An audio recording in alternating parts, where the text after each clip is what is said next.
I can hear the vacuum leak.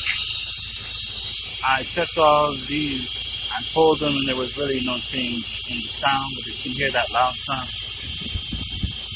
I can see that the fuel rail insulator is connected. Hard to see down there. I'm thinking maybe one of the solenoids are loose.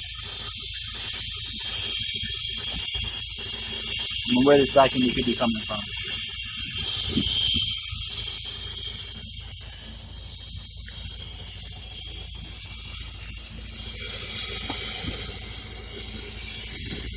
It's not as pronounced the sound from this side.